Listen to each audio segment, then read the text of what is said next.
বারহা ইবনে আসিব রাদিয়াল্লাহু আনহুর মা ডাক দিয়া বলে, সন্তান, আরে আমি মা তোমাকে দুগ্ধ পান করিয়েছি, তোমাকে আমার পেটের ভিতরে আমি নিয়েছি, তোমার পায়খানা প্রস্রাব আমি পরিষ্কার করেছি, কিন্তু তুমি আমার থেকেও জিজ্ঞাসা করলা না, তুমি মুহাম্মাদের ধর্ম নিয়ে আসছো আমাদের মাঝে, আমার মার কাছেও তুমি একটু জিজ্ঞেস করলা না, কেন এমন ক্ষতিটা করলি, কেন তুমি আমার থেকেও জিজ্ঞাসা করলা না, কারণটা কি?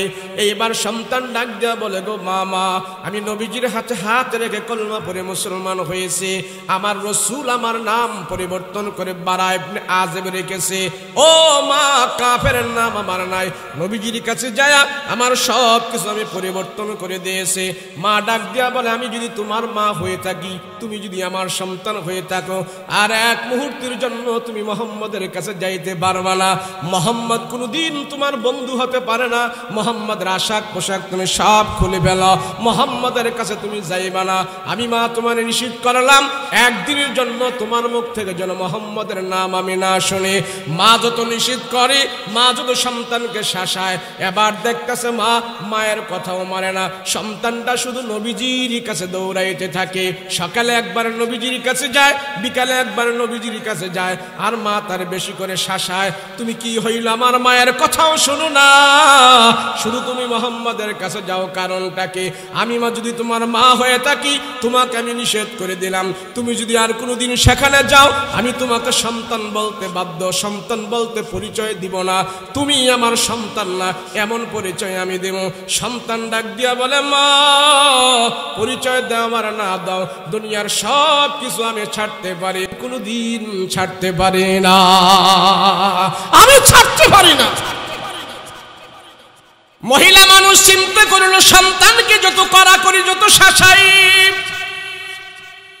আমার সন্তান তত বেশি মুহাম্মাদের কাছে যায়, আমার মা থেকেও আমার সন্তান যে মুহাম্মদকে এত ভালোবাসে, ওই মুহাম্মদের ভিতরে কি আছে আমি মা একটু দেখতে চাই। মুহাম্মদকে যদি আমাদের বাড়িতে আনতে পারি, আমার সন্তানের সামনে মুহাম্মদকে রেখে আমি শাসায়া দেব, মুহাম্মদকে আমি বলবো, মুহাম্মদ আপনি একজন ভালো মানুষ, আমার সন্তানকে আপনি নষ্ট করবেন না, আমার সন্তানকে আমার কাছে রাখতে দিবেন, আমার সন্তান যেন আপনার কাছে না যায়। আমি যদি মুহাম্মদকে আমার বাড়িতে কোনো রকম আনতে পারি, তাইলে তো মুহাম্মদের সামনে যদি সন্তানকে শাসায়া দেয়, মুহাম্মদকেও যদি আমি বলে দেই, তাইলে মনে হয় আমার সন্তান আর মুহাম্মদের কাছে যাবে না। মা এটা মনে করে চিন্তা করলো, আব্দুল্লাহর বেটা মুহাম্মদকে আমাদের বাড়িতে আনবো কেমনে? মা এবার সন্তানকে বলে, যে নবীর তুমি এত ভালোবাসো, যে নবীর তুমি এত মহব্বত করো, ওই নবীকে আমাদের বাড়িতে আনে একবেলা দাওয়াত খাওয়াও না। মায়ের চিন্তা হলো, দাওয়াত খাওয়ার কথা বলে নবীকে আমাদের বাড়িতে আনলো, আর মোহাম্মদকে আমাদের সামনে রেখে, আমার সন্তানের সামনে রেখে আমি বলে দিব, আর কোনোদিন যেন আমার সন্তানকে আপনার কাছে না যায়, আপনি তারা নিষেধ করে দেন, এটা বলবো। আমি যদি অনুনয় করি, তাইলে মোহাম্মদ বলবে, আমার কাছে আর কোনোদিন তুমি যাইবা না।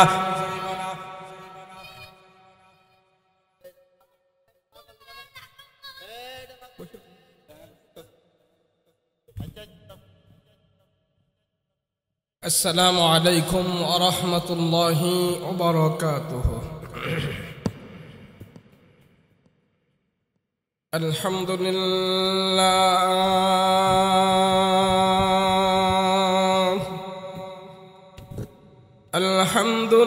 আলহামদুলিল্লাহিল্লাযী খালাকাল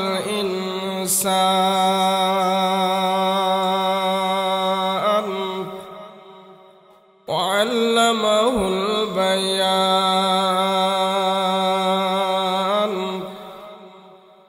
ওয়া আতানাল ঈমান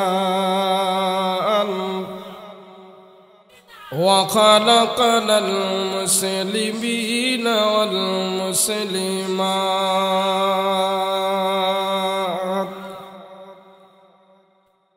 সাল্লাল্লাহু তাআলা আলাইহি ওয়া আলা আলিহি ওয়া আসহাবিহি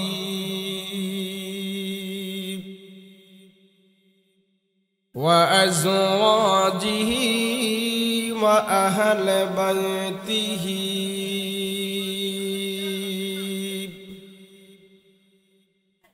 علماء أمته وفقهاء ملته ونجباء طريقته أجمعين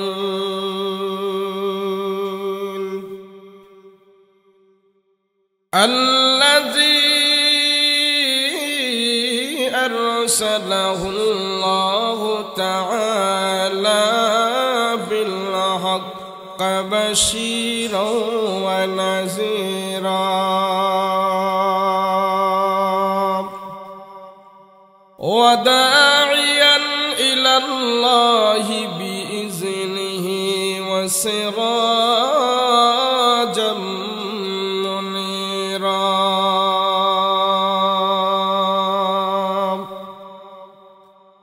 أما بعد فأعوذ بالله من الشيطان الرجيم بسم الله الرحمن الرحيم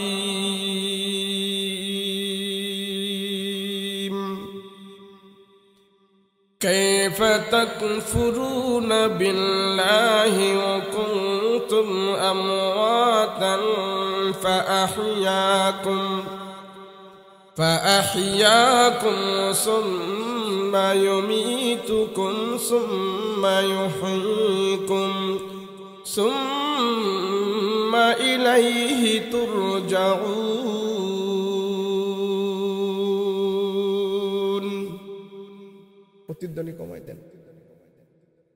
وقال الله تعالى عز وجل وقضى ربك ألا تعبدوا إلا إياه وبالوالدين إحسانا. وقال الله تعالى عز وجل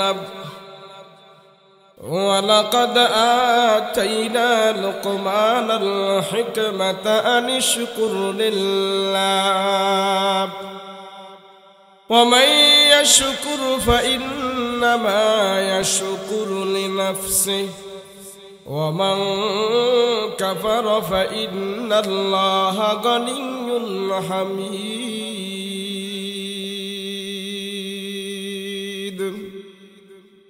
قال سيدنا رسول الله صلى الله عليه وسلم المرء على دين خليله فلينظر أحدكم من يخالل أو كما قال النبي عليه الصلاة والسلام.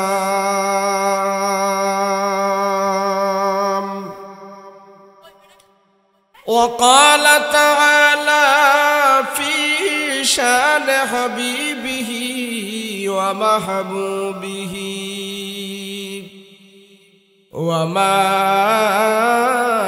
أرسلناك إلا رحمة للعالمين.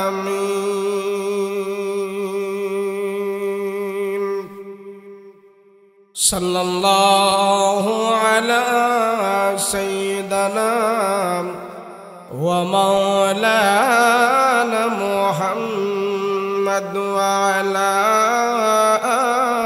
آله وأصحابه أجمعين.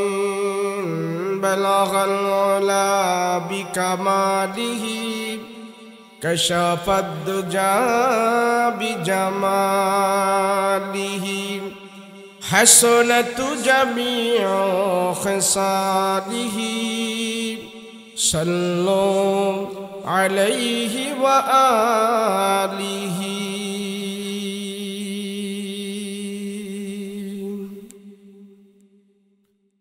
নবী নবী বলে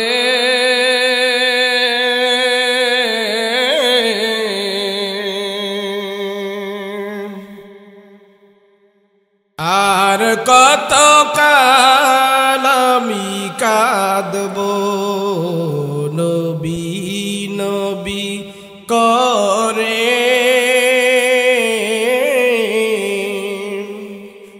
আর কত কাল আমি কাঁদব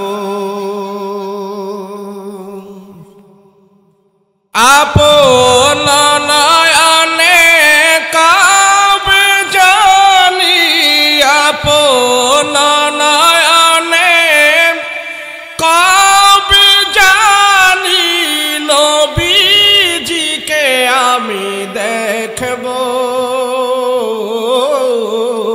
নবী নবী করে আর কত কাল আমি কাঁদব নবী নবী করে আর কত কাল আমি কাঁদব মিঠে যাবে মনের জ্বালা মিঠে যাবে মনের জ্বালা নবীজিকে আমি দেখলে নবী নবী করে আর কত কাল আমি কাঁদব আপন নয়নে কাবে জানি আপন নয়নে কাবে জানি নবীজিকে আমি দেখব নবী নবী করে আর কত কাল আমি কাঁদব আলহামদুলিল্লাহ আলমনগর মধ্যপাড়া পবিত্র কোরআন তাফসীর মাহফিল কমিটির উদ্যোগে 2 দিন ব্যাপী তাফসীর কোরআন মাহফিলের আজ শেষতম রজনী আজকের মাহফিলের শ্রদ্ধাভাজন সভাপতি জনাব হাজি মোহাম্মদ লিল মিয়া সর্দার প্রধান অতিথি জনাব ফজলুর রহমান বাদল সাহেব সম্মুখপানে উপবিষ্ট দিনদার মুত্তাকি পরহেজগার ভাইয়েরা পর্দার অন্তরালে অবস্থানরত আমার শ্রদ্ধেয় মা বোনেরা আল্লাহ পাকের দরবারে কালিমাতুর শুকর আদায় করছি বলি আলহামদুলিল্লাহ আল্লাহ যারে ভালোবাসে পছন্দ করে মহব্বত করে যার উপরে আল্লাহ পাকের রহমতের দৃষ্টি আল্লাহ বারবার দান করে আল্লাহর সেই পছন্দের বান্দাদেরকে আল্লাহ পাক এই নেক কাজের মধ্যে শামিল করে রাখে বলেন আমরা এখন কোন কাজে বসছি আমাদের এটা কি কাজ বলা হয় বলেন কোন কাজে আমরা আছি কেন নেক কাজ আমরা যতক্ষণ এই মাহফিলে বসে থাকব অতক্ষণ পর্যন্ত আল্লাহ পাকের ফেরেশতারা আমাদের আমলনামায় কোনো গুনাহ লিখবে না কথা বলেন ঠিক কিনা কেন মাহফিলে বসে আমরা কেউ গুনাহ করব না মাহফিলে বসে আমরা কেউ গুনাহ করি না মাহফিলে বসে আমরা কোনো গুনাহের কথা আমরা শুনি না সেজন্য এখানে কেউ 1 ঘন্টা 2 ঘন্টা 3 ঘন্টা আধা ঘন্টা আমার আপনার 50 60 70 বছরের হায়াত থেকে আজকের মাহফিলে আমরা যতটুকুন সময় আমরা এখানে ব্যয় করব আমার 70 বছরের হায়াত থেকে আজকের মাহফিলের 1-2 ঘন্টা আল্লাহর দরবারে গুনাহমুক্ত হয়ে পৌঁছে যাবে কথা বলেন ঠিক কিনা ওয়াজ মাহফিল এই সমস্ত জিনিসগুলো যারা আঞ্জাম দিয়েছেন আসমানের নিচে খোলা আকাশের নিচে আমাদেরকে যে ব্যবস্থাপনা যারা করে দিয়েছেন 2 দিন ব্যাপী এখানে বসে বসে যারা ওয়াজ মাহফিল শোনে আমরা শুনে যতটুকু ফায়দা হাসিল করব যারা গুনাহমুক্ত পরিবেশ করে দেয় যারা গুনাহমুক্ত পরিবেশ এইভাবে কায়েম করে দেয় আল্লাহ তাদেরকেও এই সোয়াব থেকে বঞ্চিত করবে না, তাদের পূর্বপুরুষদের পর্যন্ত এই সোয়াবের ভাগীদার আল্লাহ বানিয়ে দিবে। কথা বলেন ঠিক কিনা? কারণ হলো গুনার কাজে যারা সহযোগিতা করে সে গুনাহ পাবে, আর নেক কাজের ভিতরে যে সহযোগিতা করে আল্লাহ তার আমল নামায় নেক কাজ দান করবে, আমল দান করবে, বিনিময় আল্লাহ আমাকে আপনাকে জান্নাত পর্যন্ত পৌঁছায় দিবে। কথা বলেন ঠিক কিনা? কোরআন হাকিম থেকে আমি কয়েকটা আয়াত তেলাওয়াত করেছি, আমি আয়াতের উপরেই কথা বলবো।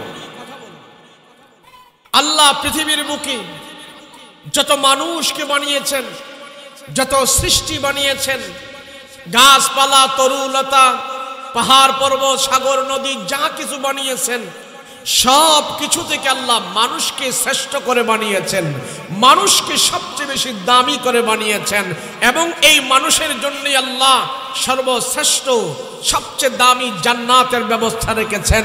আবার মানুষ যদি তার মানুষত্ব না থাকে, মানুষ যদি তার জায়গায় না থাকে, তার ভিতরে যদি পশুত্ব চলে আসে, এই মানুষের জন্য আল্লাহ জাহান্নামও রেখে দিয়েছেন। কথা বলেন ঠিক কিনা? মানুষগুলো জাহান্নামী কেন হয়, মানুষগুলো জান্নাত কেন পায়? তার কারণ হইল যেই মানুষের সাথে জান্নাতের আমলগুলো সম্পর্ক, জান্নাতি পরিবেশের সাথে সম্পর্ক, আর যার সাথে জাহান্নামে পরিবেশের সম্পর্ক, এই সম্পর্কের কারণেই মানুষগুলো মৃত্যুর পরে তার এক এক জায়গায় সে চলে যাবে, হয়তো তার জন্য জান্নাত, না হয় তার জন্য জাহান্নাম। আল্লাহ বলে এই দুটা থেকে তোমরা বেছে নাও। আমি আল্লাহ কাউকে জান্নাত দিব এমন নয় যে তার বংশ দেখে দিব, তার মর্যাদা দেখে দিব। আমি আল্লাহ তোমাদেরকে জান্নাত দিব দুইটা জিনিসের বিনিময়, একটা হলো ঈমান আর একটা হলো আমল। কথা বলেন ঠিক কিনা? কোন কাফের জান্নাতে যাবে না, কোন মুশরিক জান্নাতে যাবে না, আল্লাহর নাফরমান তারা জান্নাতে যাবে না। জান্নাতে যাওয়ার জন্য আল্লাহ শর্ত করেছেন কি? ঈমান আর আমল। কথা বলেন ঠিক কিনা? সে যে কোয়ালিটির মানুষই হোক না কেন, সে যেই ধরনের মানুষই হোক না কেন, এই দুইটা গুণ যদি তার ভিতরে থাকে আল্লাহ তার জান্নাতের ব্যবস্থা করে দিবে। কথা বলেন ঠিক কিনা? আমি কোরআন হাকিমের সূরা লুকমান থেকে একটা আয়াত আমি তেলাওয়াত করেছি। এই লুকমান সম্পর্কে আমি কিছু কথা বলতে চাই। লুকমান ব্যক্তিটা কে ছিল? তার নাম আল্লাহ কোরআনে কেন নিল? অনেক নবীর নামে কোরআনে সূরা নাই, অনেক সাহাবীর নামে কোরআনের আয়াত নাই, কিন্তু লুকমান একজন ব্যক্তি। এই লুকমানের নামে আল্লাহ কোরআনে কারীমের 114টা সূরার ভিতর থেকে আল্লাহ তার নামে একটা সূরা বানায় পাঠাই দিয়েছেন। কারণটা কি? যদি এই ব্যক্তিটার বর্ণনা আপনাদের সামনে ধরে তুলি আপনারা আশ্চর্য হয়ে যাবেন। এমন ব্যক্তির নাম আল্লাহ কোরআনে কেন নিল? কারণটা কি? পৃথিবীতে 3টা মানুষ ছিলেন কালো মানুষ। কয়টা? জোরে বলেন। ইতিহাসবেত্তারা লিখেছেন কালো তো কালো, চেহারা ভালো না, জবান ভালো না, বদসুরুত, গরিব মানুষ, রাখাল, শিক্ষা নাই, দীক্ষা নাই, বুদ্ধি নাই, এমন কালো কুৎসিত মানুষ পৃথিবীর বুকে 3 জন ছিলেন। সবাই বলতে হবে কয়জন? 3 জন। যদিও তারা কালো ছিল কিন্তু আল্লাহর কাছে তারা এত ভালো ছিল, এমন ভালো ছিল, দুনিয়া থেকেই আল্লাহ তাদেরকে জান্নাতের সংবাদ শোনায় দিয়েছেন। সুবহানাল্লাহ। 3 জন মানুষ পৃথিবীতে সবচেয়ে বেশি কালো। একজন হলেন লুকমান, 2 নম্বরে হলেন হাবশী বেলাল, 3 নম্বরে উমরে ফারুক রাদিয়াল্লাহু আনহুর একটা গোলাম ছিল। এই 3টা মানুষ পৃথিবীতে সবচেয়ে বেশি কালো ছিল এবং সব দিক দিয়ে তারা গরিব ছিল, দুর্বল ছিল, কিন্তু যদিও তারা কালো ছিল আল্লাহর কাছে তারা অনেক ভালো ছিল। সেই গুণগুলো আজকে আমরা আলোচনা করব, সেই কথাগুলো আমরা আজকে শুনবো। তাদেরকে আল্লাহ কেন ভালোবাসলেন? যেমন পৃথিবীতে ইতিহাসবেত্তারা লিখেছেন 3টা মানুষ সবচেয়ে বেশি কালো, পাশাপাশি আল্লাহ আবার 3টা মানুষকে সবচেয়ে বেশি দামি করে বানিয়েছেন, সুন্দর করে বানিয়েছেন। এর ভিতরে একজন হলেন মুহাম্মদুর রাসূলুল্লাহ সাল্লাল্লাহু আলাইহি ওয়াসাল্লাম। 2 নম্বরের যিনি সুন্দর মানুষ ছিলেন উনি হলেন ইউসুফ আলাইহিস সালাতু ওয়াস সালাম। তিন নম্বরের যিনি সুন্দর মানুষ ছিলেন উনি হলেন নবীর সাহাবী দাহিয়াতুল কালবি। ইতিহাসের ভিতরে তিনজনের সৌন্দর্য বর্ণনা করেছেন। আমার নবীর সৌন্দর্য তো দুনিয়ার কোনো সৌন্দর্যের সাথে তুলনা করা যায় না। এমন সৌন্দর্য আল্লাহ আমার রসুলকে দান করেছিলেন। নবীজির সৌন্দর্য আল্লাহ কুদরতি পর্দা দিয়ে ঢেকে রাখতেন, মাঝে মাঝে রসুলুল্লাহর সৌন্দর্য প্রকাশ করতেন। আর এই সৌন্দর্য দেখে অনেক কাফের মুশরিকেরা আশ্চর্য হয়ে যেত। মুহাম্মদুর রাসূলুল্লাহর সৌন্দর্যটাও একটা মুজিজা ছিল। সুবহানাল্লাহ। এত সুন্দর নবীজির সৌন্দর্যের আলোচনা আজকে নয়, আজকে আমরা আলোচনা শুনবো কালো মানুষের। কার? জোরে বলেন, জোরে বলেন কার? এই কালো মানুষের ভিতর থেকেও সবার নয়, একজনের। কয়জনের? জোরে বলুন না।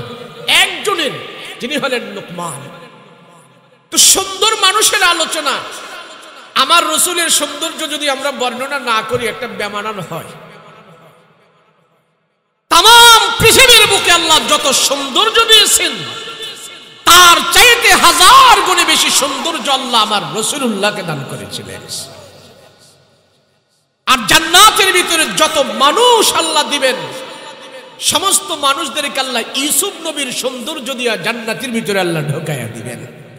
বনি ইসরাইলের জামানায় ৭০,০০০ নবী বনি ইসরাইলদের থেকে দুনিয়াতে আসছে।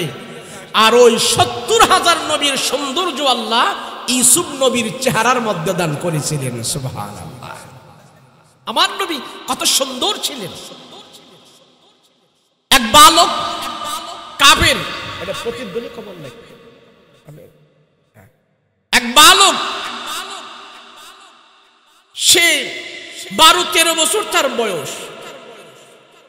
কিন্তু আমার রসুল যখন এইভাবে সাহাবাই কেরামদেরকে দ্বীনের কথা বলে, জান্নাত জাহান্নামের কথা বলে, তো ওই কাফের বালকটাও নবীজির মজলিসে আসা যাওয়া করে, রসুলের দরবারে আসা যাওয়া করে।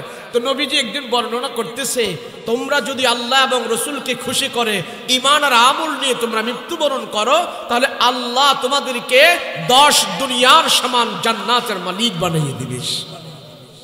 তো ওই ছোট্ট বালক কাফের আমার রসুলকে এসে জিজ্ঞেস করলেন, ইয়া রাসূলুল্লাহ, আমি যদি মুসলমান হই, আমি যদি এক আল্লাহ মানি, আমি যদি আপনাকে মহব্বত করি, আর আমি যদি মৃত্যুবরণ করি, আমাকেও কি আল্লাহ এমন জান্নাত দিবে?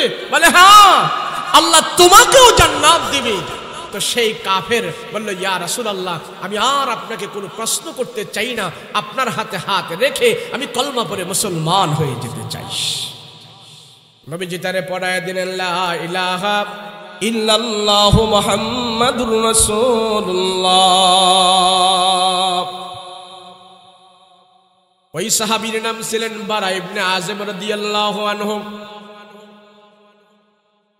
কালেমা পরে যখন নাকি মুসলমান হয়ে যায়, কাফিরি পোশাকগুলো শরীর থেকে সব খুলে ফেলল।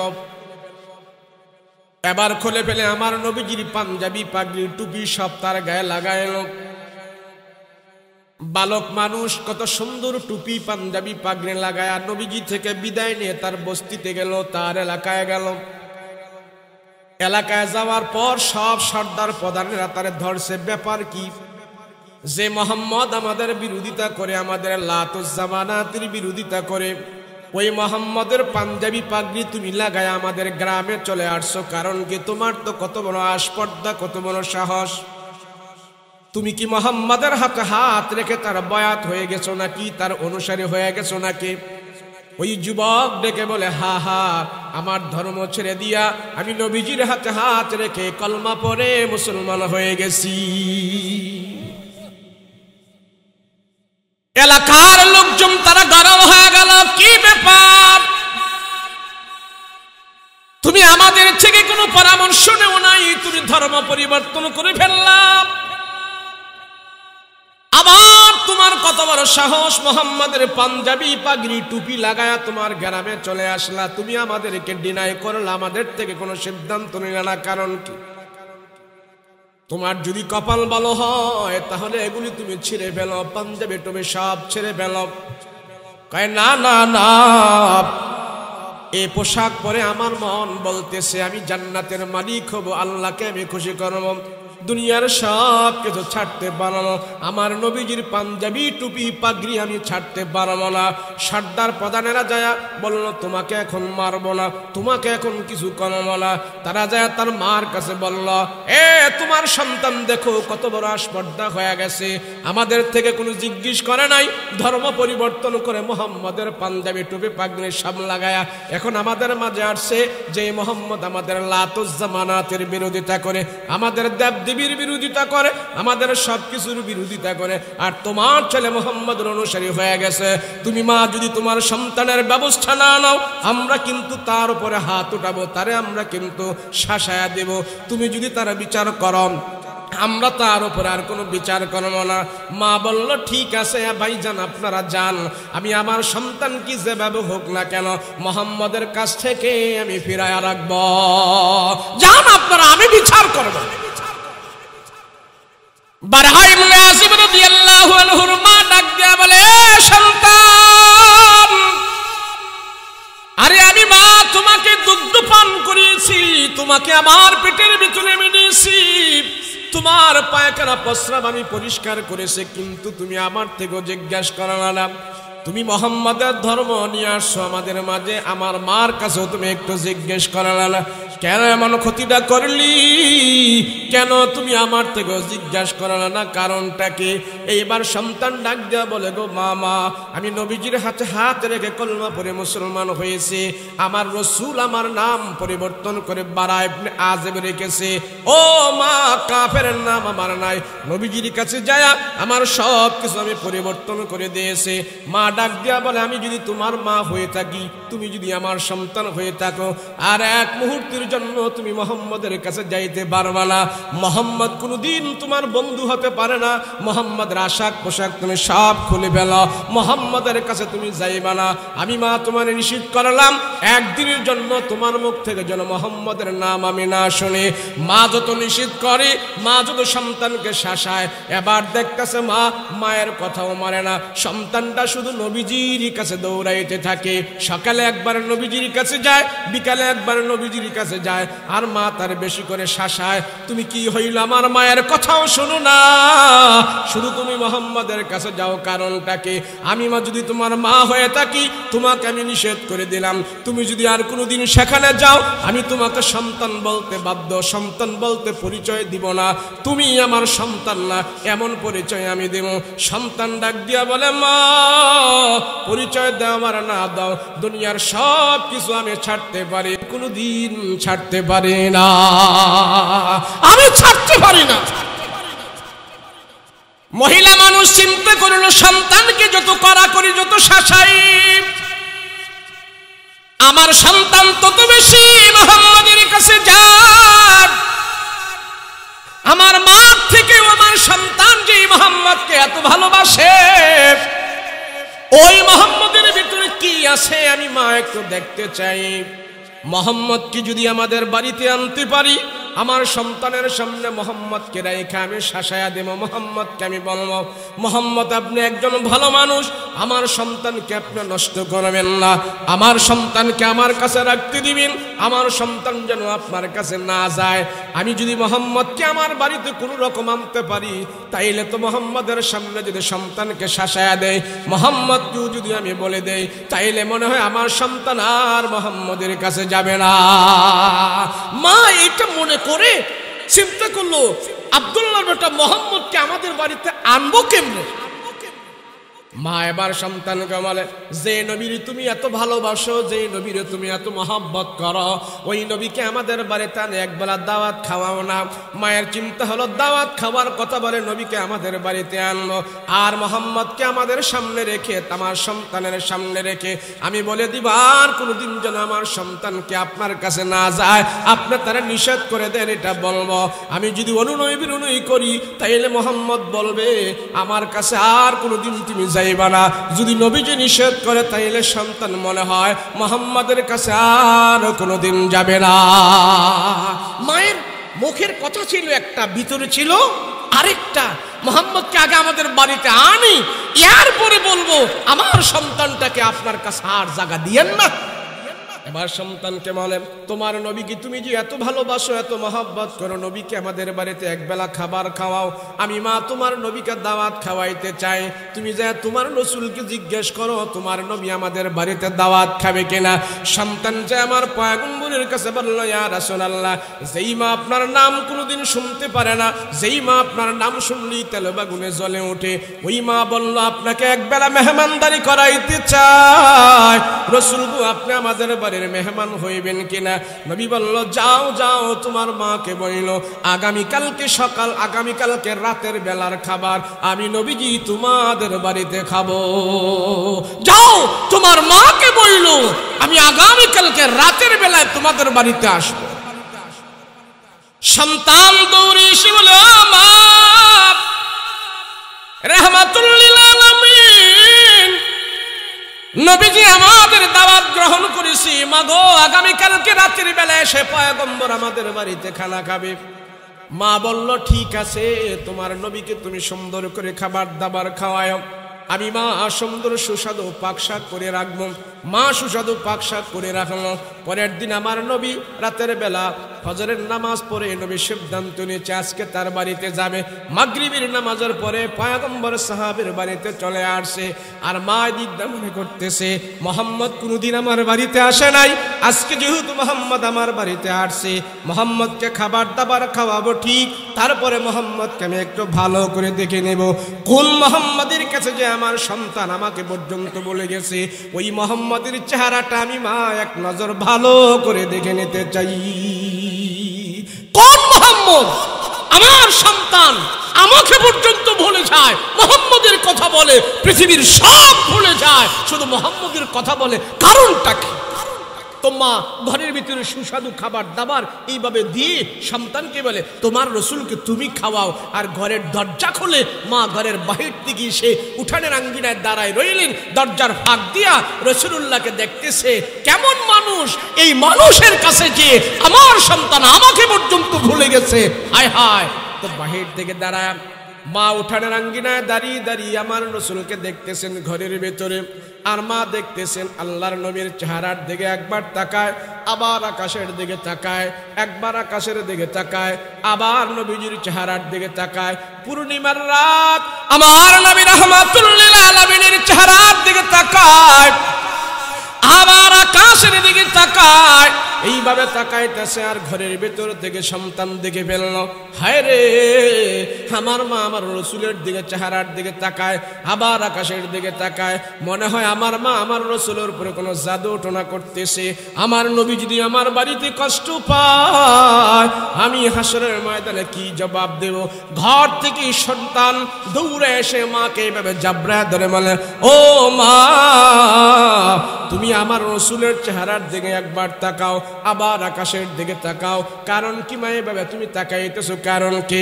আমার পয়গম্বরের উপরে কোনো জাদু টোনা করতেছো কিনা? আমার নবীকে তুমি কোনো কষ্ট দিচ্ছ কিনা? মা ডাক দিয়া কয়, না না না, তোমার নবীকে আমি কোনো কষ্ট দিতেছি না। বলে, তাকাও কেন এইভাবে? ভাড়া ইবনে আসিফ রাদিয়াল্লাহু আনহু ডাক দিয়া বলে, আল্লাহর নবী যদি আমার বাড়িতে এনে কোনো কষ্ট পায়, মাগো, আর নবী যদি কোনো কষ্ট পায়, আমি কিন্তু আল্লাহর দরবারে ধরা খেয়ে যাব। তুমি কেন আমার রসুলের চেহারার দিকে তাকাও, আবার আকাশের দিকে তাকাও? কারণটা কি? কারণটা কি? তুমি আমাকে খুলে বলো। এবার মা ডাক দিয়া বলে, রে সন্তান, আমি তোমার নবীর চেহারার দিকে তাকাই আর পূর্ণিমার চাঁদের দিকে একবার তাকাই।